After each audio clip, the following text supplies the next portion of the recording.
Assalamualaikum warahmatullahi wabarakatuh. Perkenalkan, nama saya Lira Anisya Syaputri dari Prodi Akuntansi UT UPPJJ Padang. Di sini saya akan mempresentasikan hasil dari tugas saya mengenai pelajaran dari sejarah Pancasila bagi generasi muda.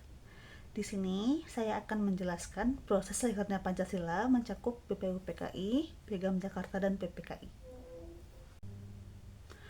Pada masa pendudukan Jepang, yaitu pada tahun 1942 sampai dengan 1945, Jepang menjanjikan kemerdekaan kepada Indonesia untuk menarik simpati rakyat. Dan untuk itu, Jepang membentuk Badan Penyelidik Usaha-usaha Persiapan Kemerdekaan Indonesia atau disebut dengan BPUPKI pada tanggal 29 April 1945. Proses lahirnya Pancasila dimulai dari sidang pertama BPUPKI pada tanggal 29 Mei sampai dengan 1 Juni 1945 yang membahas tentang dasar negara.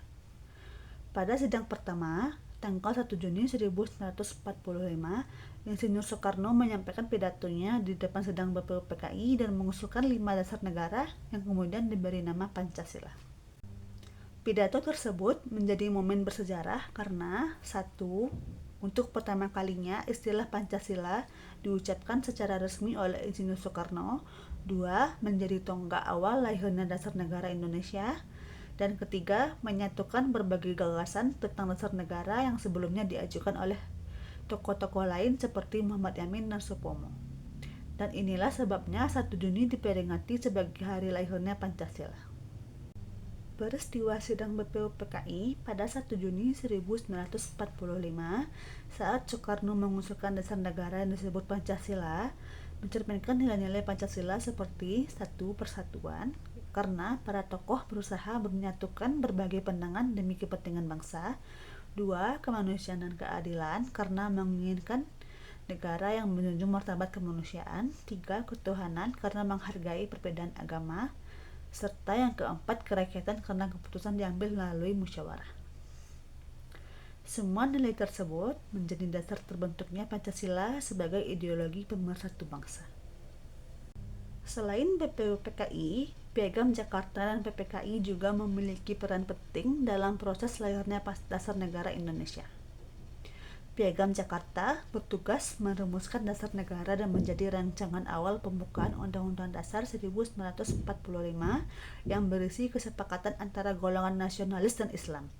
Sementara itu, PPKI atau disebut dengan Panitia Persiapan Kemerdekaan Indonesia bertugas menyiapkan kemerdekaan, mengesahkan Undang-Undang Dasar 1945, menetapkan Pancasila sebagai dasar negara, serta memilih presiden dan wakil presiden pertama Indonesia. Pelajaran yang dapat diambil dari proses lahirnya Pancasila adalah pentingnya persatuan, semangat gotong royong, dan toleransi dalam membangun bangsa.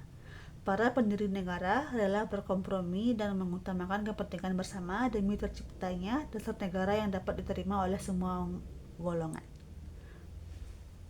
Nilai-nilai ini masih sangat relevan bagi generasi muda saat ini, karena di tengah perbedaan suku, agama, dan budaya, generasi muda perlu tetap menjaga persatuan, menghargai perbedaan, bersikap adil, serta berperan aktif membangun bangsa dengan semangat kebersamaan dan tanggung jawab.